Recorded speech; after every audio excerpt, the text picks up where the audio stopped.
Para suster, adik, saudara-saudariku yang terkasih dalam Kristus, selamat siang. Minta maaf, tenggorokan saya bermasalah sehingga suara saya kedengaran sedikit aneh dan lain dari seperti biasa.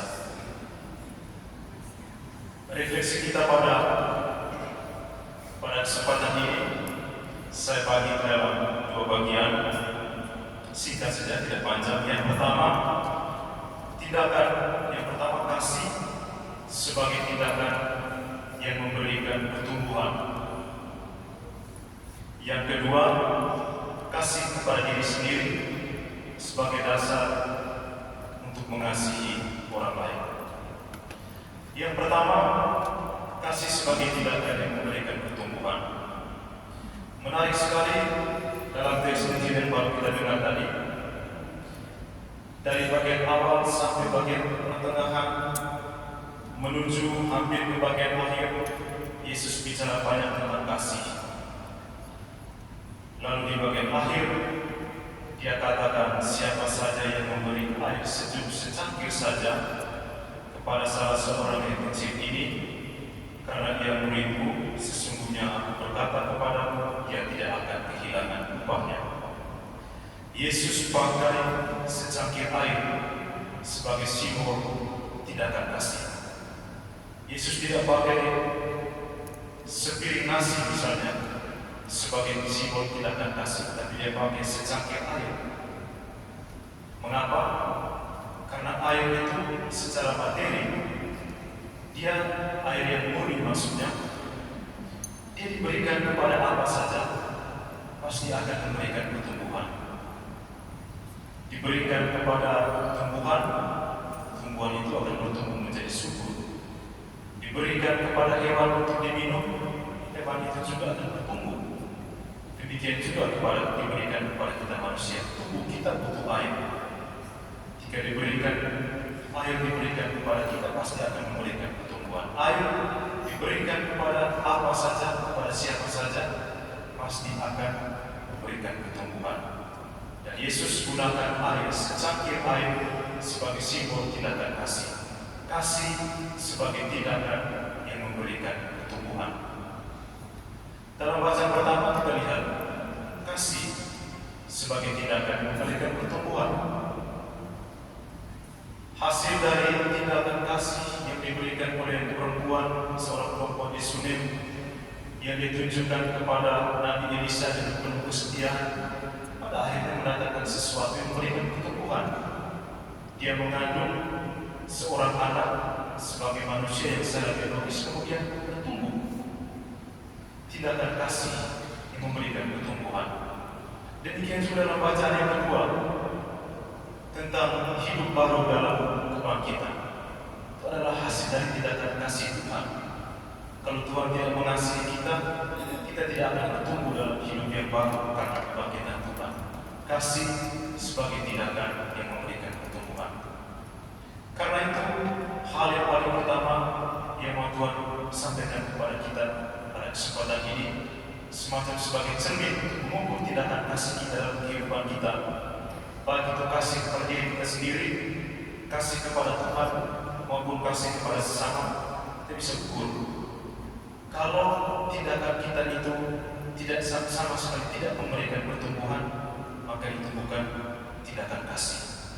Sebaliknya, kalau tindakan tertentu yang kita lakukan baik kepada diri kita sendiri maupun kepada sesama mendatangkan pertumbuhan atau menghasilkan pertumbuhan dalam bentuk apapun, kita bisa golongkan itu sebagai tindakan kasih. Kasih selalu merupakan sebuah tindakan yang memberikan pertumbuhan. Itu yang pertama. Yang kedua, kasih kepada diri kita sendiri sebagai dasar untuk mengasihi sesama kita. Kalau kita bicara tentang kasih dalam konteks ajaran kita, rujukan utama itu adalah selalu hukum kasih yang Tuhan sampaikan kepada kita. Kasihilah Tuhan Allahmu, kasihilah sesama manusia. Dan tidak berhenti sampai di situ. Yesus bilang, kasihilah sesamamu seperti dirimu sendiri.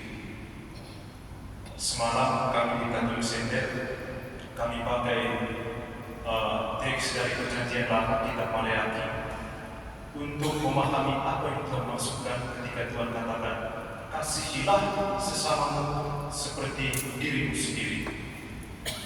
Ketika Tuhan menasihatkan kita tentang hal ini, Tuhan sudah terlebih dahulu melakukannya untuk kita. Dia mengasihi kita seperti Dia mengasihi dirinya sendiri, kita sebagai ciptaan.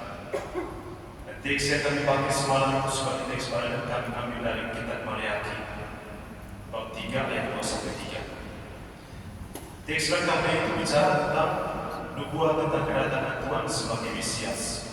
Dan di sana Tuhan sebagai Mesias digambarkan sebagai tukang pemurni logam. Tukang pemurni logam. Apa yang dilakukan oleh seorang tukang pemurni logam? Seorang tukang pemurni logam ketika dia mau memurnikan sebuah logam, pertama-tama dia menyalakan api. Sesudah itu dia akan mengambil logam tersebut, dia jepit pada sebuah alat dan dia simpan ke dalam api itu. Dan selama logam itu belum menjadi murni, dia tidak akan beranjak dari tempat duduknya. Selama logam itu belum menjadi murni, dia tidak akan memalingkan pandangannya dari logam tersebut. Dan logam tersebut dikatakan telah menjadi murni ketika pada akhirnya si tukang pemurni logam itu dia telah melihat pantulan wajahnya sendiri dari logam yang dia murnikan. Jadi dia melihat wajahnya sendiri dari logam yang telah dimurnikan. Demikian juga Tuhan mengasihi kita. Dia berusaha memurnikan kita, dia berusaha mengampuni semua dosa-dosa kita, dia berusaha menolong kita untuk meninggalkan semua hal-hal yang dapat menghalangi pandangannya untuk melihat ciptaannya sendiri dalam diri kita. Jadi ketika dia mengasihi kita, sama seperti dia mengasihi dirinya sendiri, dia melihat ada wajahnya dalam diri kita. Kita sebagai citranya, sebagai gambar dan rupanya. Itulah maksud yang paling inti ketika Tuhan katakan, kasihilah sesama manusia seperti dirimu sendiri. Ketika kita mengasihi sesama, kita melihat ada wajah kita sendiri pada diri sesama kita. Kita mengasihi diri orang lain seperti kita mengasihi diri kita sendiri. Karena itu, seperti yang saya katakan tadi, aspek yang paling penting ketika kita mengasihi orang lain itu adalah mengasihi diri kita sendiri. Kita tidak bisa mengasihi orang lain secara sempurna kalau kita belum bisa mengasihi dan menerima diri kita apa adanya. Dengan kata lain, cara kita memperlakukan diri kita sendiri itu akan menentukan cara kita memperlakukan orang lain.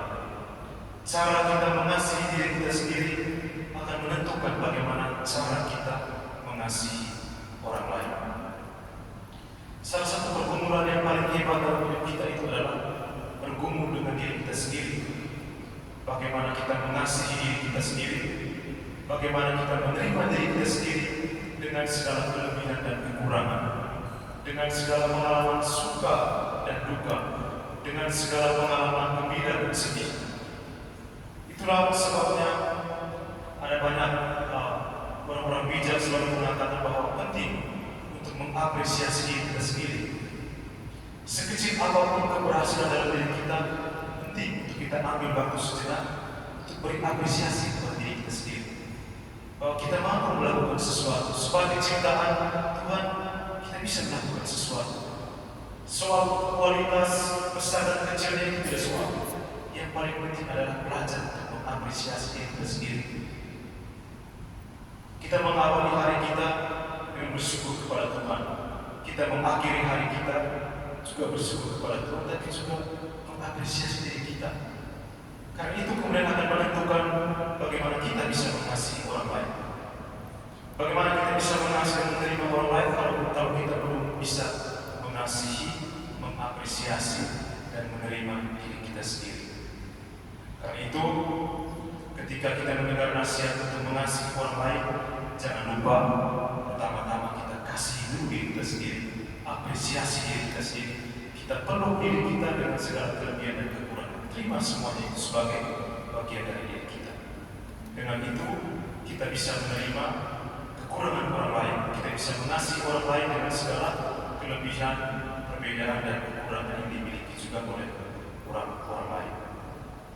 Dan pertanyaan terakhir yang paling penting, apa kuncinya supaya kita bisa mengasihi diri kita sendiri dan sesama dengan cara yang sempurna? Caranya sederhana. Kita bedakan antara kasih sebagai atribut dengan kasih sebagai nama. Ada beda antara kasih sebagai atribut dengan kasih sebagai nama. Saya beri contoh. Misalnya ada yang bilang, "Woi, Pak Tirian itu orang yang baik." Pak Tirian itu orang yang baik. Oke, Pak Tirian orang yang baik. Tapi kalau misalnya kualitas kebaikan itu hanya sebuah atribut dalam diri saya, dia akan bisa berubah kapan saja. Hari ini saya bisa menjadi orang yang baik hati. Setelah bisa, saya bisa menjadi orang yang jahat sekali. Kualitas kebaikan sebagai atribut, kualitas kasih sebagai atribut. Atribut itu kan dia bisa berubah sewaktu-waktu. Contoh misalnya, saya datang ke Hong Kong, saya kelihatan kurus. Setelah 1 tahun saya berada di Hong Kong, saya makan banyak, berubah menjadi gemuk. Atribut, gemuk itu adalah atribut. Gemuk dan kurus, sesuatu bisa berubah karena kondisi tertentu. Tetapi kalau kita katakan bahwa sesuatu itu adalah nama, itu akan berubah. Saya berubah menjadi kurus atau menjadi gemuk, saya berubah menjadi jahat atau menjadi baik, nama saya tetap Rian. Tidak akan berubah. Nama tidak akan berubah. Atau di kemudian hari, contoh misalnya, terjadi sesuatu pada diri saya, 2 kaki saya hilang, atau tangan saya hilang, saya tetap Rian. Nama saya tetap Rian, tidak akan berubah. Jadi kalau kita bilang kasih sebagai sebuah nama, kasih yang tidak akan berubah. Jadi dasarnya untuk mencintai dan mengasihi orang secara sempurna itu adalah kita pakai kasih itu sebagai nama, bukan sebagai sebuah atribut. Kasih sebagai sebuah atribut bisa berubah. Misalnya, tergantung orang, bagaimana orang memperlakukan kita. Kasih bisa berubah. Orang memperlakukan kita dengan baik, kita juga memperlakukan orang lain dengan baik. Itu orang bilang mata ganti mata, gigi ganti gigi. Kalau kita pakai prinsip itu, kasih masih menjadi sebuah atribut, bukan menjadi sebuah nama. Tapi kalau kita bilang kasih sebagai nama kita, maka apapun situasinya, apapun konteksnya, kasih itu akan tak tinggal untuk selama-lama. Itulah mengapa Thomas selalu katakan Allah adalah kasih. Nama Allah adalah kasih, bukan sifat. Kasih itu bukan sifat Allah, kasih itu adalah nama Allah. Sehingga apapun perlakuan kita terhadap Allah, Allah tetap mengasihi kita. Karena namanya adalah kasih, tidak pernah berubah. Itulah kasih yang kita wariskan dari Allah, yang bisa kita praktikan kepada diri kita sendiri dan juga kepada sesama kita. Kenakanlah kasih bukan sebagai atribut, tetapi sebagai nama kita. Dan ingat, kita baru bisa mengasihi orang lain secara sempurna kalau kita juga sudah bisa mengasihi dan menerima diri kita apa adanya secara sempurna. Kenakanlah kasih sebagai nama kita dan kasihlah diri kita secara sempurna. Dan dengan cara itu kita juga akan mengasihi orang lain dengan cara yang sempurna. Tuhan memberkati kita sekalian.